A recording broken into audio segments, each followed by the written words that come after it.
بسم اللہ الرحمن الرحیم۔ السلام علیکم۔ آپ جو ہمارے ناول پیری کمل کی چوتھی قسط ہے، چلیں سٹارٹ کرتے ہیں اپنی چوتھی قسط کو۔ ان کی اگلی ملاقات ہسپتال میں ہوئی۔ پچھلے دفعہ اگر امامہ دانستن طور پر زینب کے گھر گئی تھی تو اس بار یہ اتفاق ہی تھا۔ امامہ رابعہ کے ساتھ وہاں آئی تھی، جسے وہاں اپنی کسی دوست سے ملنا تھا۔ ہسپتال کے ایک کوریڈور میں سے فائل اسٹوڈنٹس کے ایک گروپ میں سے اس نے جلال انصر کو دیکھا۔ اس کی ایک ہارٹ بیٹ مس ہوئی۔ کوریڈور میں اتنا رش تھا کہ وہ اس کے پاس نہیں جا سکی، اور اس وقت پہلی بار امامہ کو احساس ہوا کہ اسے سامنے دیکھ کر اس کے لیے رک جانا کتنا مشکل کام تھا۔ رابعہ کی دوست کے ساتھ بیٹھے ہوئے بھی اس کا دھیان مکمل طور پر باہر ہی تھا۔ 1.5 گھنٹے کے بعد وہ رابعہ کے ساتھ اس کی دوست کے کمرے سے باہر آئی۔ اب وہاں فائل ایئر کے اسٹوڈنٹس کا گروپ نہیں تھا۔ امامہ کو بے اختیار مایوسی ہوئی۔ رابعہ اس کے ساتھ باتیں کرتے ہوئے باہر نکل رہی تھی جب سیڑھیوں پر ان دونوں کا آمنا سامنا جلال سے ہوا۔ امامہ کے جسم سے جیسے ایک کرنٹ سا گزر گیا۔ السلام علیکم جلال بھائی، کیسے ہیں آپ؟ رابعہ نے پہل کی۔ اللہ کا شکر ہے، اس نے سلام کا جواب دیتے ہوئے کہا۔ آپ لوگ یہاں کیسے آئے؟ اس بار جلال نے امامہ کو دیکھتے ہوئے پوچھا۔ میں اپنی ایک فرینڈ سے ملنے آئی تھی اور امامہ میرے ساتھ آئی تھی، رابعہ مسکراتے ہوئے بتا رہی تھی، جبکہ امامہ خاموشی سے اس کے چہرے سے نظریں جمائے ہوئی تھی۔ دستگیر میری تنہائی کی تو نے ہی تو کی، میں تو مر جاتا اگر ساتھ نہ ہوتا تیرا۔ اس کی آواز سنتے ہوئے ایک بار پھر ٹرانس میں چلی آئی۔ اس نے بہت کم لوگوں کو اتنی شستہ لہجے میں اردو بولتے ہوئے سنا تھا جس کے لہجے میں بات کر رہا تھا، پتہ نہیں کیوں ہر بار اس کی آواز سنتے ہی اسی کانوں میں اس کی پڑھی ہوئی نعت گونجنے لگتی تھی۔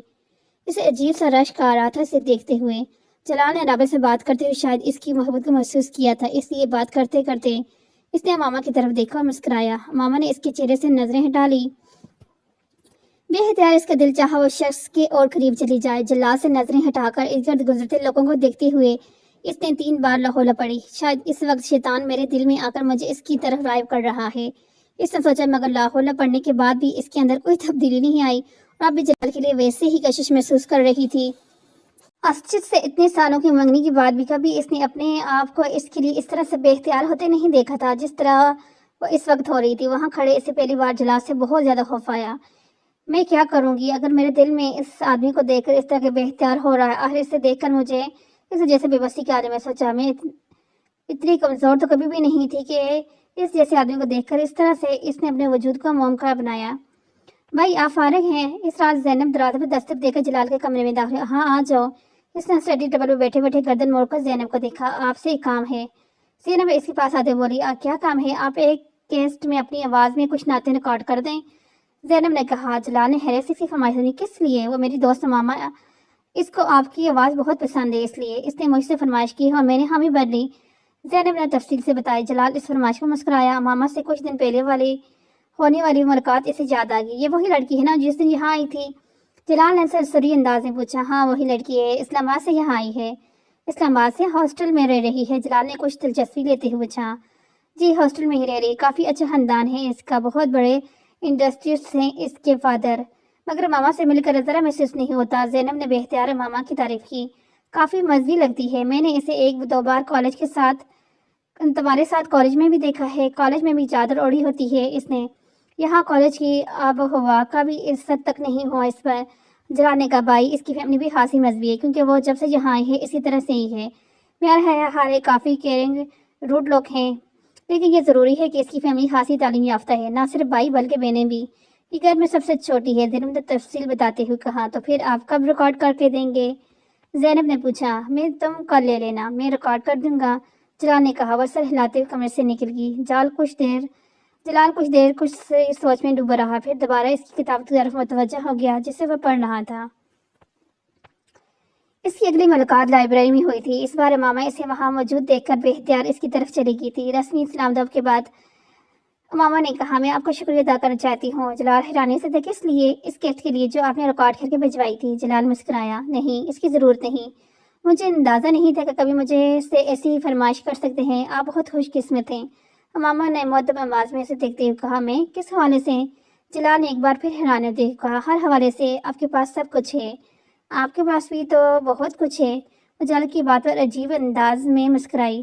جلال کو شبہ ہوا کہ اس کی آنکھوں میں کچھ نمی میں دار ہوئی، مگر وہ یقین سے نہیں کہہ سکتا تھا۔ اب نظریں جھکائے ہوئی تھی پہلے کچھ بھی نہیں تھا، اب واقعی سب کچھ ہے۔ جلال نے مدھم آواز میں سے کہتے سنا اور نہ سمجھنے والے انداز میں سے دیکھا۔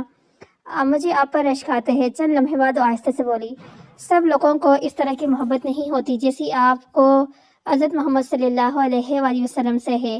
ہو بھی جائے تو ہر کوئی آپ ہی کی طرح اس محبت کا اظہار نہیں کر سکتا کہ دوسرے بھی رسول صلی اللہ علیہ وآلہ وسلم کی محبت میں گرفتار ہونے لگے۔ محمد صلی اللہ علیہ وآلہ وسلم کو بھی آپ سے بڑی محبت ہوگی۔ اس نے نظریں اٹھائی، اس کی آنکھوں میں کوئی نیمی نہیں تھی۔ شاید مجھے وہم ہوا تھا، جلال نے اسے دیکھتے ہوئے سوچا۔ یہ میں نہیں جانتا، اگر ایسا ہو تو میں واقعی بہت خوش قسمت انسان ہوں۔ میں تو صرف یہ جانتا ہوں کہ مجھے واقعی حضور اکرم صلی اللہ علیہ وآلہ وسلم سے بڑی محبت ہے۔ مجھے جیسے لوگوں نے اتنی ہی کافی ہے کہ ہر ایک کو اللہ اس سے محبت سے نوازتا ہے۔ وہ بڑی رسانت سے کہہ رہا تھا۔ ماما اس کے چہرے سے نظریں نہیں ہٹا سکی۔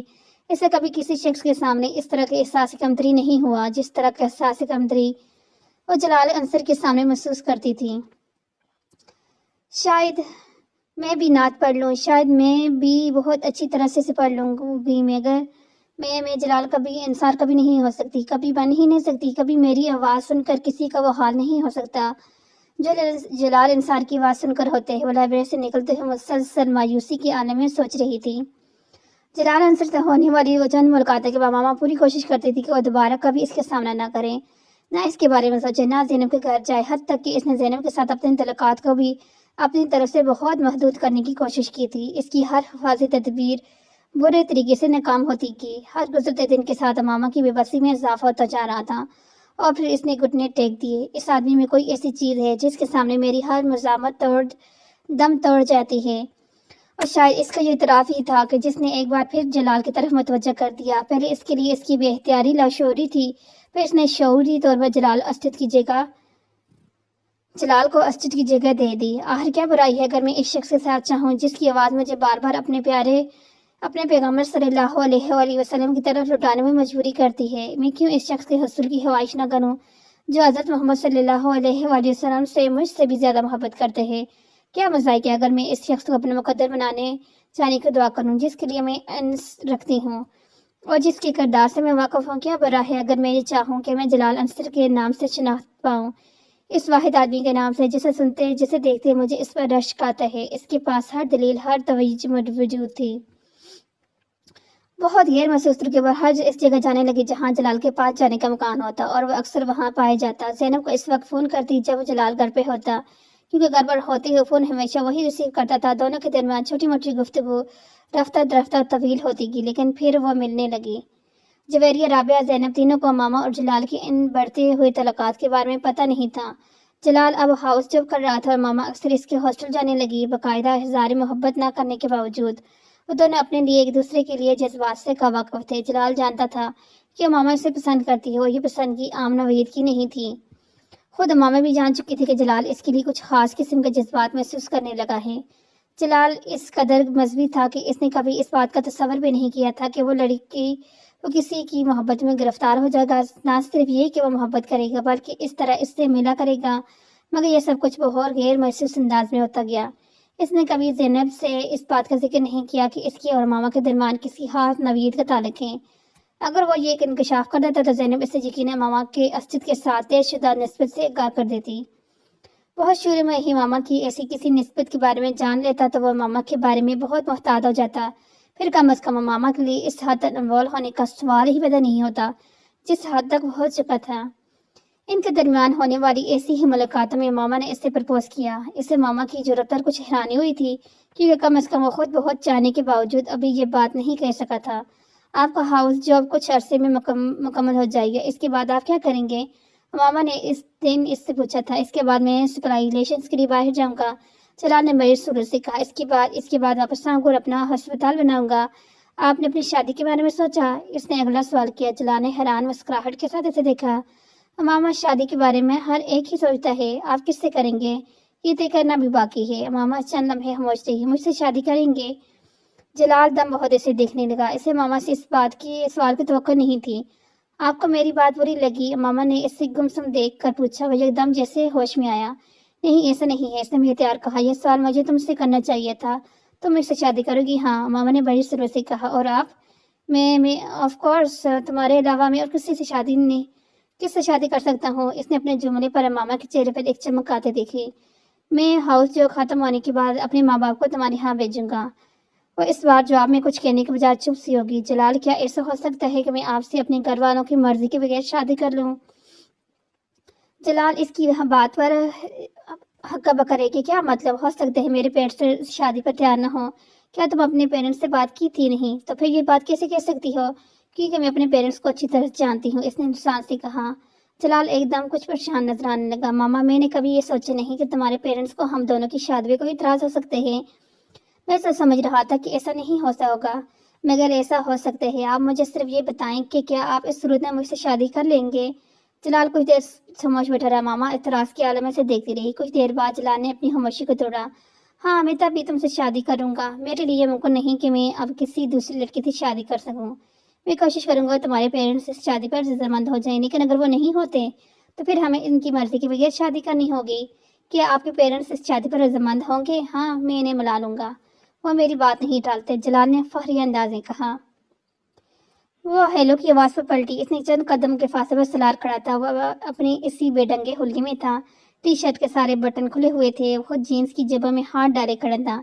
ایک لمحے کے لیے ماما کی سمجھ میں نہیں آیا وہ کس طرح کے رد عمل کا اظہار کرے۔ سلار کے ساتھ تیمور بھی تھا۔ آؤ، اس لڑکی سے ملواتا ہوں تمہیں۔ سلار نے ماما کو کتابوں کی دکان پر کھڑے دیکھا تو تقریب جلال آیا۔ تیمور نے گردن موڑ کر دیکھا اور حیرانی سے کہا، اس چادر والی سے؟ ہاں۔ سلار نے قدم بڑھائے۔ یہ کون ہے؟ تیمور نے پوچھا۔ یہ وسیم کی بہن ہے، سلار نے کہا۔ وسیم کی؟ مگر تم اس سے کیوں مل رہے ہو؟ وسیم اور اس کی فیملی تو خاصی کنزرویٹو ہے، اس سے مل کر کیا کرو گے؟ تیمور ماما پر دور سے ایک نظر ڈالتے ہوئے بولا۔ پہلی بار نہیں مل رہا، پہلے بھی مل چکا ہوں، بات کرنے میں کیا حرج ہے؟ سلار نے اس کی بات سن انسنی کرتے ہوئے کہا۔ ماما نے میگزین ہاتھ میں پکڑے ایک نظر سلار اور ایک نظر اس کے ساتھ کھڑے لڑکے کو دیکھا جو تقریباً سلار جیسے حلیے میں ہی تھا۔ How are you? سلار نے اسے اپنی طرف متوجہ دیکھ کر کہا۔ فائن۔ ماما نے میگزین بند کرتے ہوئے اسے دیکھا۔ یہ تیمور ہے، وسیم سے اس کی خاصی دوستی ہے، سلار نے تعارف کروایا۔ ماما نے ایک نظر تیمور کو دیکھا، پھر ہاتھ کے اشارے سے شاپنگ سینٹر کے ایک حصے کی طرف اشارہ کرتے ہوئے کہا، وسیم وہاں ہے۔ سلار نے گردن موڑ کر صرف دیکھا جس طرف اس نے اشارہ کیا اور پھر کہا، مگر ہم وسیم سے ملنے نہیں آئے تو؟ ماما نے سنجیدہ، آپ سے بات کرنے آئے ہیں، مگر میں تو آپ کو نہیں جانتی، پھر آپ مجھ سے کیا بات کرنے آئے ہیں؟ ماما نے سخت میل سے کہا۔ اسے سلار کی آنکھوں سے وحشت ہونے لگی تھی۔ کاش یہ کسی سے نظریں جھکا کر بات کرنا سیکھ لیتا، کاش خاص طور پر کسی لڑکی سے۔ اس نے میگزین دوبارہ کھول لیا۔ آپ مجھے نہیں جانتی، سلار مذاق اڑانے والے انداز میں تھا۔ آپ کے گھر کے ساتھ ہی میرا گھر ہے یقیناً، مگر میں آپ کو ذاتی طور پر نہیں جانتی۔ اس نے اس سے رکھائی سے میگزین پر نظر جماتے ہوئے کہا، چند ماہ پہلے آپ نے ایک رات میری جان بچائی تھی۔ سلار نے مذاق اڑانے والے انداز میں اسے یاد لایا۔ میڈیکل کی اسٹوڈنٹ ہونے کی حیثیت سے میرا فرض تھا، میرے سامنے کوئی بھی مر رہا ہوتا میں یہی کرتی۔ آپ مجھے ایکسکیوز کریں، میں کچھ مصروف ہوں۔ سلار اس کے کہنے کے باوجود ٹس سے مس نہیں ہوا۔ تیمور نے اس کے بازو کو ہولے سے کھینچ کر چلنے کا اشارہ کیا۔ شاید اسے وسیم کے حوالے سے ماما کا لحاظ تھا، مگر سلار نے اپنے بازو چھڑایا۔ میں اس رات کی آپ کی مدد کے لیے شکریہ ادا کرنا چاہتا ہوں، حالانکہ آپ نے مجھے پروفیشنل طریقے سے ٹریٹمنٹ نہیں دیا تھا۔ اس بار سلار نے سنجیدگی سے کہا۔ ماما نے اس کی بات پر میگزین سے نظریں ہٹا کر اسے دیکھا۔ آپ کا اشارہ اگر اس تھپڑ کی طرف ہے تو ہاں، وہ بالکل پروفیشنل نہیں تھا اور میں اس کے لیے معذرت کرتی ہوں۔ میں نے اسے مائنڈ نہیں کیا، میرا اشارہ اس طرف نہیں تھا، سلار نے لاپرواہی سے کہا۔ میں تو تجھے توقع تھی کہ آپ اس تھپڑ کو مائنڈ نہیں کریں گے، کیونکہ اس کے مستحق تھے، اور ایک نہیں 10۔ اس نے جملے کا آدھا حصہ ضبط کیا۔ ویسے آپ کا اشارہ کس طرف تھا؟ بے حد تھرڈ کلاس طریقے سے بینڈیج کی تھی آپ نے میری، اور آپ کو پراپر طریقے سے بلڈ پریشر تک چیک کرنا نہیں آتا، سلار نے لاپرواہی سے کہتے ہوئے چیکم کی ایک اسٹک اپنے منہ میں ڈالی۔ ماما کے کان کی لوہیں سر ہوگی، وہ پلک چپکائے بغیر سے دیکھتی رہی۔ افسوسناک بات ہے کہ ایک ڈاکٹر کو ایسے معمولی کام نہ آتے ہوں جو کسی بھی عام آدمی کو آتے ہوں۔ اس بار اس کا اندازہ بہت مذاق اڑانے والا تھا۔ میں ڈاکٹر نہیں ہوں، میڈیکل کے ابتدائی سالوں میں ہوں، پہلی بات، اور جہاں تک اب پروفیشنل ہونے کا تعلق ہے تو اگلی بار صحیح۔ آپ نے تو ابھی اسی طرح سے کہ کئی کوششیں کرنی ہیں، میں آہستہ سا آپ پر پریکٹس کر کے اپنا ہاتھ صاف کر لوں گی۔ ایک لمحے کے لیے کچھ نہیں بول سکا، پھر اس کے چہرے پر مسکراہٹ ابھری، یوں جیسے اس کی باتوں میں محفوظ ہوا مگر شرمندہ نہیں، اور اس نے اس کا اظہار بھی کر دیا۔ اگر آپ مجھے شرمندہ کرنے کی کوشش کر رہی ہیں تو اس میں ناکام ہوں گی، میں جانتی ہوں آپ شرمندہ نہیں ہوتے، یہ صرف انسانی میں ہوتی ہے۔ ماما نے اس کی بات کاٹ دی۔ آپ کے خیال میں کیا ہوں؟ سلار نے اسی انداز میں کہا، پتہ نہیں، ایک وٹ اس بارے میں آپ کو زیادہ بہتر گائیڈ کر سکتا ہے۔ اور اس بار اس کی بار ہنسا تھا۔ 2 پیروں پر چلنے والے جانور کو ہر میڈیکل ڈکشنری میں سانپ کہتے ہیں، اور میں 2 پیروں پر چلتا ہوں۔ ریچھ سے لے کر کتے تک ہر 4 پیروں پر والا جانور ہے 2 پیروں پر چل سکتے ہیں اگر اس سے ضرورت پڑے یا اس کا دل چاہے تو، مگر میں 4 پیر نہیں ہوں، میں صرف ضرورت کے وقت نہیں، ہر وقت ہی 2 پیروں پر چلتا ہوں۔ سلار نے عجیب انداز میں اپنے لفظوں پر زور دیتے ہوئے کہا، یہ آپ کی خوش قسمتی ہے کہ آپ کے 4 پیر نہیں، اس لیے میں نے آپ کو وٹ سے ملنے کو کہا ہے اور آپ کو آپ کی خصوصیات کے بارے میں صحیح بتا سکتے ہیں، ماما نے سرد آواز میں کہا۔ ویسے زنج کرنے میں واقعی کامیاب ہو چکا تھا۔ ویسے جتنی اچھی طرح سے آپ جانوروں کے بارے میں جانتی ہیں، آپ ایک بہت اچھی وٹ ثابت ہو سکتی ہیں۔ آپ کے علم کے حادثہ متاثر ہوا میں؟ ماما کے چہرے کی سرخی کچھ اور اضافہ ہوا۔ اگر آپ میری وٹ بن جاتی تو میں آپ کے بتائے ہوئے مشورے کے مطابق ہی آپ ہی کے پاس آیا کروں تاکہ آپ میرے بارے میں ریسرچ کر کے مجھے بتا سکیں۔ سلار نے بڑی سنجیدگی سے کہا۔ وہ اس کی بات کے جواب میں کچھ نہیں کہہ سکی، صرف اسے دیکھ کر رہی گی۔ وہ ضرور سے زیادہ ہی منہ پھٹ تھا اور ایسے شخص کے ساتھ اتنی لمبی گفتگو کرنا ابل میں مار کا مترادف تھا، اور وہ یہ حکامت کر چکی تھی۔ ویسے آپ کیا فیس چارج کریں گی؟ بڑی سنجیدگی سے پوچھ رہا تھا۔ وسیم آپ کو بتائے گا۔ ماما نے اس بار اسے دمکانے کی کوشش کی۔ چلیں ٹھیک ہے، میں وسیم سے پوچھ لوں گا، اس طرح تو خاصی آسانی ہو جائے گی۔ اس کی دھمکی کو سمجھنے کے باوجود مرعوب نہیں ہوا اور اس نے ماما کو یہ جواب بھی دیا۔ تیمور نے ایک بار پھر اس سے بازو پکڑ لیا۔ آؤ سلار چلتے ہیں، مجھے ایک ضروری کام یاد آ رہا ہے۔ اس نے عجلت کے عالم میں سلار کو اپنے ساتھ گھسیٹنے کی کوشش کی، مگر سلار نے توجہ نہیں دی۔ چلتے ہیں یار، اس طرح کھینچو تو مت، اس سے کہتے ہوئے ایک بار پھر ماما کی طرف متوجہ ہوا۔ بہرحال یہ مذاق تھا، میں واقعی آپ کا شکریہ ادا کرنے آیا تھا۔ آپ نے اور وسیم نے کافی مدد کی تھی میری۔ گڈ بائے، وہ کہتے ہوئے واپس مڑ گیا۔ ماما نے بے اختیار ایک سکون کا سانس لیا۔ وہ شخص واقعی قریب تھا۔ اسے حیرت ہو رہی تھی کہ وسیم جیسا شخص کیسے اس انسان آدمی کے ساتھ دوستی رکھ سکتا ہے۔ وہ ایک بار پھر میگزین کے ورق الٹنے لگی۔ سلار آیا تھا تمہارے پاس؟ وسیم نے اس کے پاس آ کر پوچھا۔ دور سے سلار اور تمیر کو دیکھ لیا تھا۔ ہاں، ماما نے ایک نظر اسے دیکھا اور ایک بار پھر میگزین دیکھنے لگی۔ کیا کہہ رہا تھا؟ وسیم نے خود جیسے کہا، مجھے حیرت ہوتی ہے کہ تم نے اس جیسے شخص کے ساتھ دوستی کیسے کر لی۔ میں نے زندگی میں اس سے زیادہ بیہودہ اور بدتمیز لڑکا نہیں دیکھا۔ ماما نے اکڑے ہوئے لہجے میں کہا۔ میرا شکریہ ادا کر رہا تھا اور ساتھ مجھ سے کہہ رہا تھا کہ مجھے بینڈیج ٹھیک سے کرنی نہیں آتی، نہ میں نے بلڈ پریشر چیک کر سکتی ہوں۔ وسیم کے چہرے پر مسکراہٹ آئی۔ اس کو دفع کرو، یہ عقل سے پیدل ہے۔ میرا دل تو چاہ رہا تھا کہ میں اس سے 2 ہاتھ اور لگاؤں، اس کے ہوش ٹھکانے آ جائے۔ منہ ہٹا کر اپنے دوست کو لے کر پہنچ گیا۔ یہاں بھائی، اس نے کہا تھا تم سے شکریہ ادا کرنے کو، اور مجھے تو وہ دوسرا لڑکا بھی خاصا برا لگا، اور وہ کہہ رہا تھا کہ تمہاری اس کے ساتھ بھی دوستی ہے۔ ماما کو اچانک یاد آیا، دوستی تو نہیں، بس جان پہچان ہے۔ وسیم نے وضاحت پیش کی۔ تمہیں ایسے لڑکوں کے ساتھ جان پہچان رکھنے کی ضرورت نہیں ہے۔ حلیہ دیکھا تھا تم نے ان دونوں کا؟ نہ انہوں نے بات کرنے کی تمیز ہے، نہ لباس پہننے کا سلیقہ ہے، اور منہ اٹھا کر شکریہ ادا کرنے آگے۔ بہرحال تم اس سے مکمل طور پر قطع تعلق کر لو، کوئی ضرورت نہیں ہے اس طرح کے لڑکوں سے جان پہچان کرنے کی بھی۔ ماما نے میگزین رکھتے ہوئے ایک بار پھر اسے تنبیہ کیا اور پھر باہر جانے کے لیے قدم بڑھا دیے۔ وسیم بھی اس کے ساتھ چلنے لگا، مگر ایک بات حیران ہوئی، یہ جس حالت میں تھا اسے کیسے یاد ہے کہ میں نے اس کی بینڈیج اچھے سے کی تھی؟ یہ بلڈ پریشر لینے میں مجھے دقت ہو رہی تھی۔ ماما نے کچھ سوچتے پوچھا۔ میں یہ سمجھ رہی تھی کہ یہ ایسے ہی ہاتھ پاؤں جھٹک رہا ہے، مجھے اندازہ نہیں تھا کہ یہ اپنے ارد گرد ہونے والی چیزوں کو آبزرو کر رہا ہے۔ ایسی بینڈیج واقعی خراب کی تھی تم نے، اور اگر میں تمہاری مدد نہ کرتا تو بلڈ پریشر کی ریڈنگ لینے بھی مشکل تمہیں لینا نہیں آتی۔ کم از کم اس بارے میں وہ جو بھی کہہ رہا تھا ٹھیک کہہ رہا تھا، وسیم نے مسکراتے ہوئے کہا۔ ہاں مجھے پتہ ہے، ماما نے اعتراف کرنے والے انداز سے کہا، مگر میں اس وقت بہت نروس تھی۔ میں پہلی بار اس طرح کی صورتحال کا شکار ہوئی تھی، پھر اس کے ہاتھ سے نکلنے والا خون مجھے اور خوفزدہ کر رہا تھا، اور اوپر سے اس کا رویہ۔ کسی خودکشی کرنے والے انسان کو اس طرح کی حرکتیں کرتے نہیں دیکھا تھا میں نے۔ اور تم ڈاکٹر بننے جا رہی ہو، اور وہ بھی ایک قابل اور نامور ڈاکٹر۔ ناقابل یقین، وسیم نے تبصرہ کیا۔ اب کم از کم تم اس طرح کی باتیں نہ کرو، ماما نے احتجاج کیا۔ میں نے اس لیے تمہیں یہ سب نہیں بتایا کہ تم مذاق اڑاؤ۔ وہ لوگ پارکنگ ایریا میں پہنچ گئے تھے۔ کچھ دنوں سے وہ جلال اور زینب کے رویے میں عجیب سی تبدیلی دیکھ رہی تھی۔ وہ دونوں اس سے بہت اکھڑے رہنے لگے تھے۔ ایک عجیب سا تناؤ تھا جو وہ اپنے اور ان کے درمیان محسوس کر رہی تھی۔ اس نے 1-2 بار جلال کو ہسپتال فون کیا، مگر ہر بار اسے یہی جواب ملتا، وہ مصروف تھا۔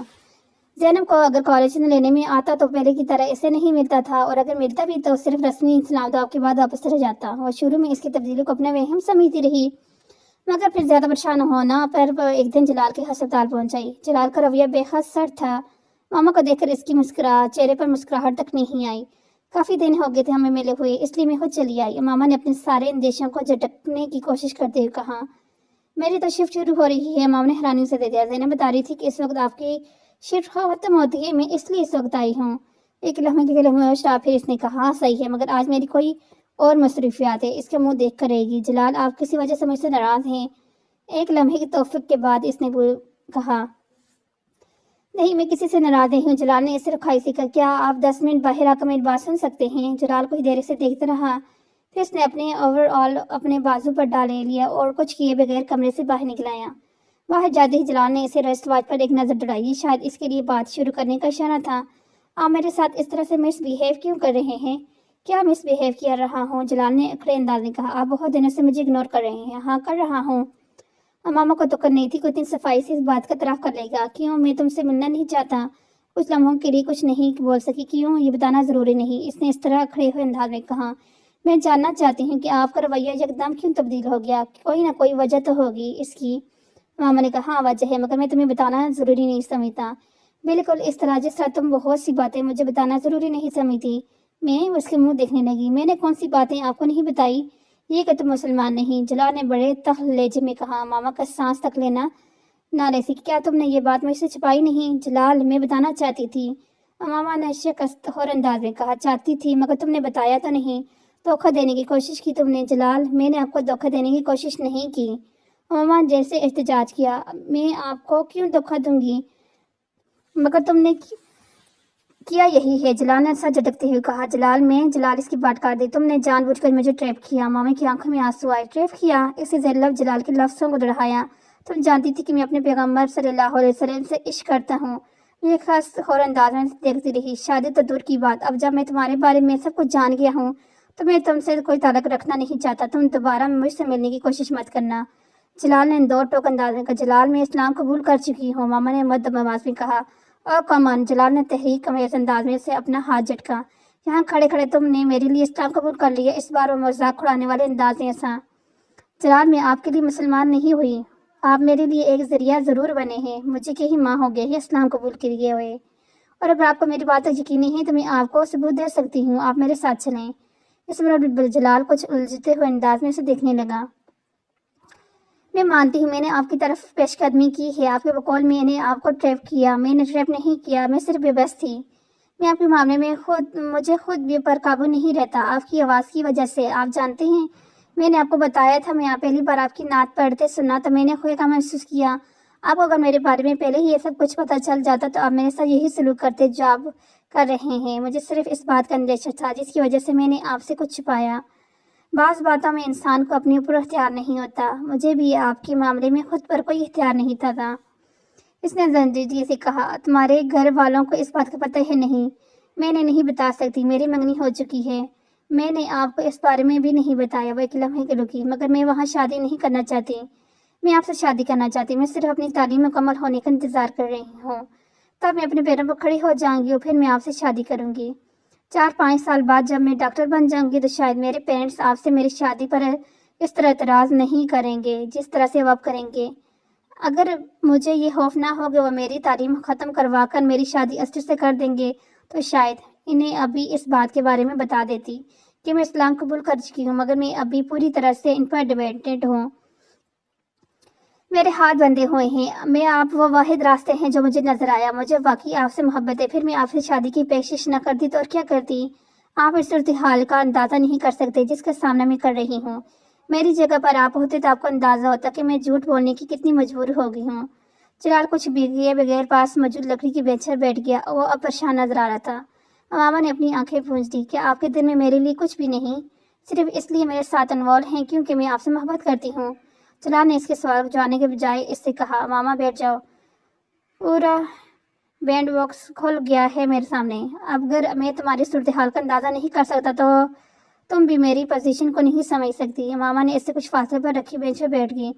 میرے والدین کبھی غیر مسلم لڑکی سے میری شادی نہیں کریں گے، قطع نظر اس کے کہ میں اس سے محبت کرتا ہوں یا نہیں۔ جلال، میں غیر مسلم نہیں ہوں، تم اب نہیں ہو، مگر پہلے تو تھی، اور پھر تمہارا خاندان۔ میں ان دونوں چیزوں کے بارے میں کچھ نہیں کہہ سکتی۔